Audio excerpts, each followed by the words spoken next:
ಇದೆಲ್ಲ ಬೇಕಾ ನಿಮಗೆ? ಈ ಸಂದರ್ಭದಲ್ಲಿ ನಿಮಗೆ ಯೂನಿಫಾರ್ಮ್ ಬೇಕು, ಏನು ಹಿಜಾಬ್ ಬೇಕು, ಶಿವದಾರ್ ಬೇಕು, ಉಡ್ದಾರ್ ಬೇಕು? ಸರ್, ರಾಜ್ಯದ ಜನತೆಯನ್ನ ನೀವು ಏನ್ ಮೂರ್ಖರಂತ ಅನ್ಸ್ಕೊಂಡಿದ್ದೆಲ್ಲ.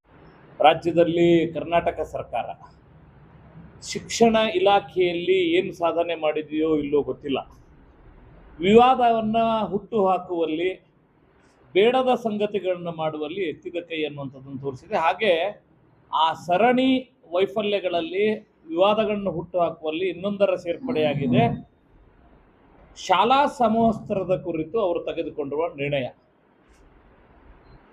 ನಿಮ್ಮೆಲ್ಲರೂ ಗೊತ್ತಿರೋ ಹಾಗೆ ವಿಶೇಷವಾಗಿ ಶಾಲಾ ಶಿಕ್ಷಣ ವ್ಯವಸ್ಥೆ ಪ್ರೀ ಪ್ರೈಮರಿಯಿಂದ ಉನ್ನತ ಶಿಕ್ಷಣದವರೆಗೂ, ಅಂದರೆ PUC-ವರೆಗೂ ಎಲ್ಲ ಶಾಲೆಗಳಲ್ಲಿ ಯೂನಿಫಾರ್ಮ್ ಇರಬೇಕು ಅನ್ನುವಂಥದ್ದು ಪದ್ಧತಿ.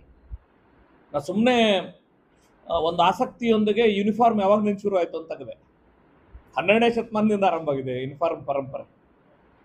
ಒಂದು ಏಕರೂಪತೆ ಇರಬೇಕು, ಶಾಲೆಯಲ್ಲೇ ಓದುವ ಮಕ್ಕಳ ಮಧ್ಯದಲ್ಲಿ ಭೇದ ಭಾವ ಕಾಣಬಾರ್ದು, ನಾವೆಲ್ಲರೂ ಒಂದು ಅನ್ನುವಂಥ ಭಾವ ಮೂಡಬೇಕು ಅನ್ನುವಂಥ ಕಾರಣಕ್ಕಾಗಿ, ಬಡವ ಬಲ್ಲಿದ ಮೇಲು ಕೀಳು ಯಾವುದೂ ಆಗಬಾರ್ದು ಅನ್ನೋ ಕಾರಣಕ್ಕಾಗಿ ಒಂದು ಯೂನಿಫಾರ್ಮ್ ಬೇಕು. ಆ ಯೂನಿಫಾರ್ಮಿಟಿ, ಸಮ ವಸ್ತ್ರ ಅನ್ನುವಂಥದ್ದನ್ನೇ ಬಳಸಿರೋದು. ಶಾಲೆಗಳಲ್ಲಿ ಆ ಸಮ ವಸ್ತ್ರ ಇರಬೇಕು ಅನ್ನುವಂಥ ಆಶಯ ಇದೆ.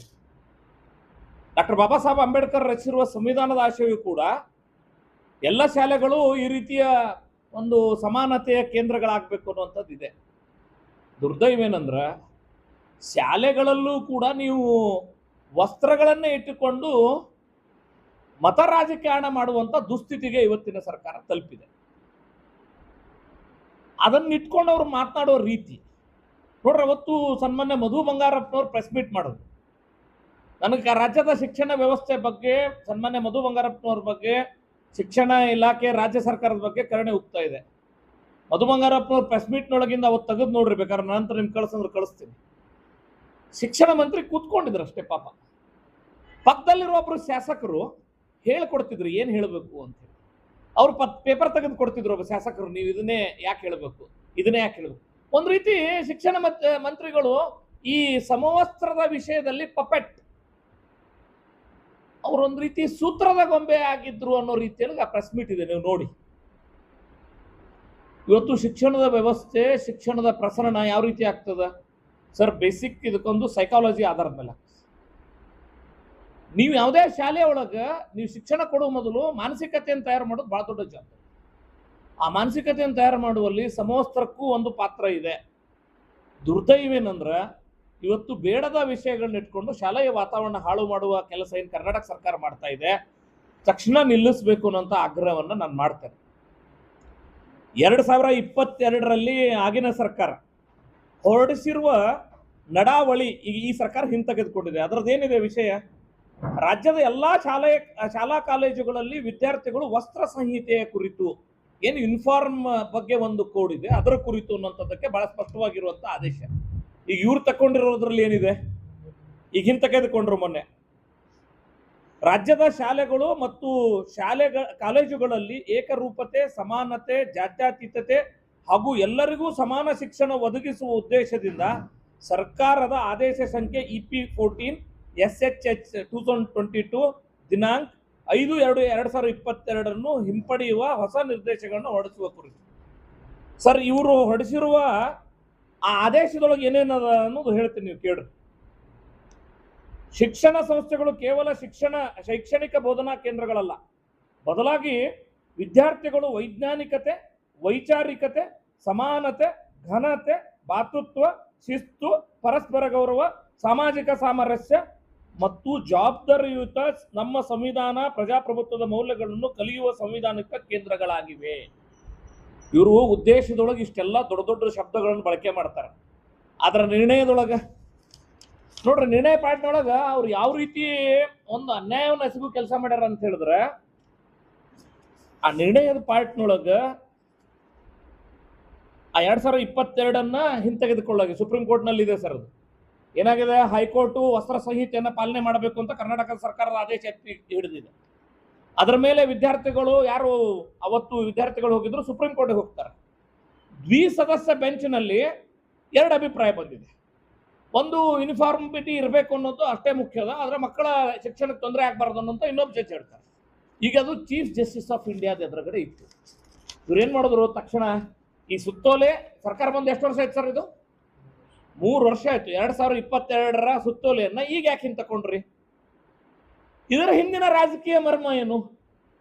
ಯಾವ ವಿಷಯಗಳನ್ನ ಯಾವಾಗ ಚರ್ಚೆ ಮಾಡಿಸ್ಬೇಕು ಅನ್ನುವಂಥ ರಾಜಕಾರಣಕ್ಕೆ ಈ ಸಂಗತಿ ಬಳಸ್ಕೊಳ್ತೀರಿ ಅನ್ನುವಂಥದ್ದನ್ನು ಒಪ್ಕೊಳ್ಬೇಕಾ?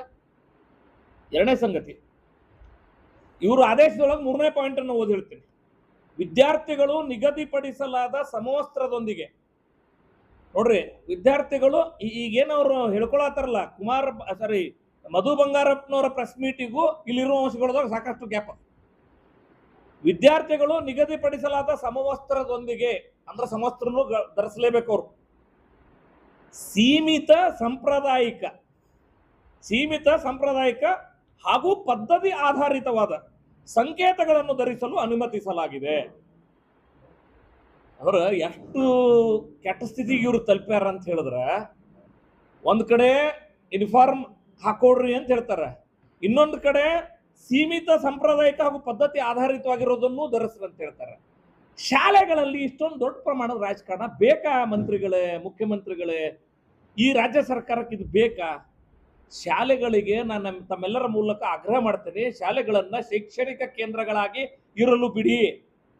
ನೀವು ಮಾಡಬಾರ್ದಂತ ಕೆಲಸ ಮಾಡಿಕೊಂಡು ಸರ್ಕಾರಕ್ಕೊಂದು ಅಪ್ರಿಯತೆ ಬಂದಿದೆ ಜನರಲ್ಲಿ ಸರ್ಕಾರದ ವಿರೋಧಿ ಭಾವನೆ ಬಂದಿದೆ ಅನ್ನೋ ಕಾರಣಕ್ಕಾಗಿ ನೀವೇನಾದರೂ ಈ ರೀತಿ ಕೆಲಸಗಳ ಮೂಲಕ ಏನೋ ಪಡ್ಕೊಂಡು ಬಿಡ್ತೇವೆ ಅಂತ ಹೇಳಿ ನಾನು ಭಾರಿ ಆಘಾತ ಆಗಿದ್ದೆ. ಅಂದ್ರೆ ಮಂತ್ರಿ ಹಿಂಗ್ ಕೂತಾರ, ಪಕ್ಕದಲ್ಲಿರೋ ಶಾಸಕರು ರಿಜ್ವಾನ್ ಅರ್ಷದವರು ಅಕ್ಷರಶಃ ಏನ್ ಮಾತಾಡ್ಬೇಕು, ಯಾವ ಪೇಪರ್ ಕೊಟ್ಟು ಮಾತಾಡ್ಬೇಕು ಅನ್ನೋದು ಡಿಕ್ಟೇಟ್ ಮಾಡ್ತಿದ್ರು ಅವತ್ತು. ನೀವೇನೋ ಮಾಡಬಾರ ಕೆಲಸ ಮಾಡ್ಕೊಂಡು ನಿಮ್ಮ ಮತ ಬ್ಯಾಂಕ್ನೊಳಗೆ ಏಡ್ ತಿಂದಿನಿ ಅಂತ ಹೇಳಿ ಇವತ್ತು ಶಾಲೆಯ ವಿಷಯಗಳನ್ನ ಇಟ್ಕೊಂಡು ಮತ ಬ್ಯಾಂಕ್ ಅನ್ನ ನಾವು ಗಟ್ಟಿ ಮಾಡ್ಕೋತೀವಿ ಅಂತ ಹೊಡ್ತೀರಿ ಅಂತ ಹೇಳಿದ್ರ ಈ ನಾಡಿನ ಜನತೆ ನಿಮ್ಮನ್ನು ಕ್ಷಮಿಸಲ್ಲ.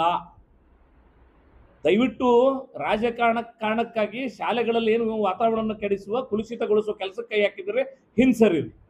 ಈಗ ನಾವೆಲ್ಲ ಶಾಲೆಗಳಲ್ಲಿ ನೀವೆಲ್ಲ ಶಾಲೆಗಳಲ್ಲಿ ಓದಬೇಕಾದ್ರೆ ಯಾರು ಯಾವ ಜಾತಿ ಇರ್ತಿದ್ರು ಗೊತ್ತಾಗ್ತಿರ್ಲಿಲ್ಲ. ಇವ್ರು ನೋಡ್ರಿ, ನನ್ನ ಶರ್ಟ್ನೊಳಗೆ ಬನಿಯನ್ದೊಳಗೆ ಅದು ಯಾವುದು ಉಡ್ದಾರ, ಅದು ಶಿವದಾರ್, ಅದು ಜನಿವಾರ್, ಅದಕ್ಕೆ ಅವಕಾಶ ಕೊಟ್ಟಿವಿ ಅಂತ ಮಾತಾಡುವ ಮೂಲಕ ನಮ್ಮನ್ನ ಎಷ್ಟು ನೋಯಿಸ್ತಿದೀವಿ ಅನ್ನೋಂಥ ಪ್ರಜ್ಞೆ ಇರ್ಲಾರ್ದಂಗೆ ಮಂತ್ರಿಗಳು ಮಾತಾಡ್ತಾರೆ.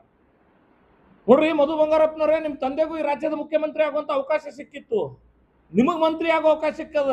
ನಮ್ಗೆ ಗೊತ್ತದ, ಈಗೇನ್ ಮಂತ್ರಿ ಆಗಿರ್ಲಿ ಇವತ್ತು ರಾಜ್ಯ ಸರ್ಕಾರದೊಳಗ ನಿಮ್ಮ ಮಕ್ಕಳಿಗೂ ನೀವು ಅವಕಾಶ ಪಡ್ಕೋತೀರಿ. ಆದ್ರ ನೀವು ಅಲ್ಲೇ ನೋಡ್ರಿ, ಸಾಕಷ್ಟು ಜನಕ್ಕೆ ಸಿಗ್ಲಾರ್ದಂತ ಅವಕಾಶಗಳು ನಿಮ್ಗೆ ಸಿಕ್ಕದ್ ಮಂತ್ರಿಯಾಗಿ. ಆ ಮಂತ್ರಿಗಿರಿಯನ್ನ, ಅಧಿಕಾರವನ್ನ ಯಾವ್ದಕ್ ಬಳಸ್ಕೋಬೇಕು ಅನ್ನೋ ಒಂದು ಪ್ರಜ್ಞೆ ಇರಲಿ ನಿಮಗೆ.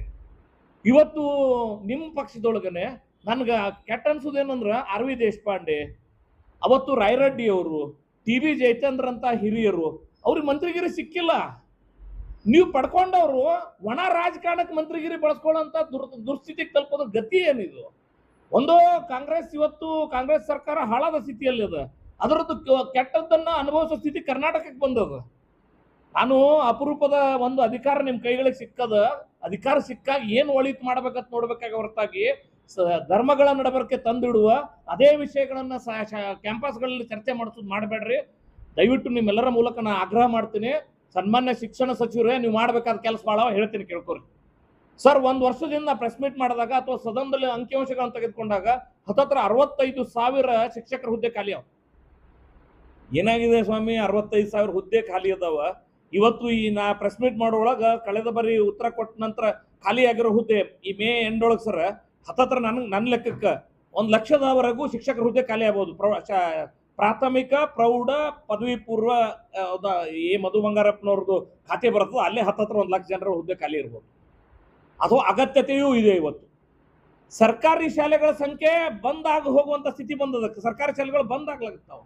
ಸರ್ಕಾರಿ ಶಾಲೆಗಳಿಂದ ಜನಸಾಮಾನ್ಯರು ವಿಮುಖರಾಗ್ತಿದ್ದಾರೆ. ಹಣ ಕೊಟ್ಟು ಖಾಸಗಿ ವ್ಯವಸ್ಥೆಯಲ್ಲಿ ಶಿಕ್ಷಣ ತೊಳುವಂತ ದುಸ್ಥಿತಿಗಳ ರಾಜ್ಯದಲ್ಲಿ ನಿರ್ಮಾಣ ಆಗಿದೆ. ಸರ್ಕಾರಿ ಶಾಲೆಗಳಲ್ಲಿ ಶಾಲಾ ಕೊಠಡಿಗಳನ್ನ ಕಳೆದ ಈ ಸರ್ಕಾರ ಬಂದ ನಂತರ 3 ವರ್ಷದಾಗ ಶಾಲಾ ಕೊಠಡಿ ಕಟ್ಟಿ ತೋರಿಸಿರುವಂತ ಉದಾಹರಣೆ ಇಲ್ಲ. ಹಿಂದೆ ವಿವೇಕಶ್ರೀ ಶಾಲೆಗಳ ಕೊಠಡಿಗಳನ್ನು ಕಟ್ಟುವಂಥದ್ದು ಏನು ಸನ್ಮಾನ್ಯ BC ನಾಗೇಶ್ವರ್ ಇದ್ದಾಗ, ಸನ್ಮಾನ್ಯ ಬೊಮ್ಮಾಯಿ ಅವ್ರ ಸರ್ಕಾರ ಇದ್ದಾಗ ಕೊಟ್ಟಿದ್ರು. ಆ 15,000 ಕೊಠಡಿಗಳನ್ನ ನಾವು ಕಟ್ಟೇವೆ ಅಂತ ಹೇಳ್ಕೊಳ್ತಾರೆ ಹೊರತಾಗಿ ಈ ಸರ್ಕಾರ ಬಂದ ನಂತರ ಒಂದೇ ಒಂದು ಕೊಠಡಿಯನ್ನು ಕಟ್ಟುವ ಕೆಲಸ ಮಾಡಿಲ್ಲ. ಸರ್, ಒಂದ್ ಹೆಜ್ಜೆ ಮುಂದೆ ಹೋಗಿ ಈ ಸರ್ಕಾರ ಬಂದಂತ KPS ಶಾಲೆ ಮಾಡ್ತೀನಿ ಅಂತ ಹೇಳ್ಯಾರಲ್ಲ, ಯಾಕೆ KPS ಶಾಲೆ ಮಾಡ್ತಿದಾರ ಹೇಳ್ರಿ? ರೆಗ್ಯುಲರ್ ಹೆಡ್ ಅಲ್ಲಿ ಇವ್ರಿಗೆ ಶಾಲಾ ಅಭಿವೃದ್ಧಿಗೆ ಹಣ ಕೊಡ್ಲಕ್ ಹಣ ಇಲ್ಲ ಇವ್ರ ಹತ್ರ. ಅದಕ್ಕೆ ಸಾಲ ಮಾಡಿರೋ ಹಣವನ್ನ KPS ಶಾಲೆಗಳ ಹೆಸರಲ್ಲಿ ತರಲಿಕ್ಕೆ ಮಾತ್ರ ಸಾಧ್ಯ ಇರೋದ್ರಿಂದ KPS ಶಾಲೆ ಕೊಡ್ತೀವಿ ಅನ್ನುವಂತ ಮಾತನ್ನ ಈ ಸರ್ಕಾರ ಹೇಳ್ತಿದೆ.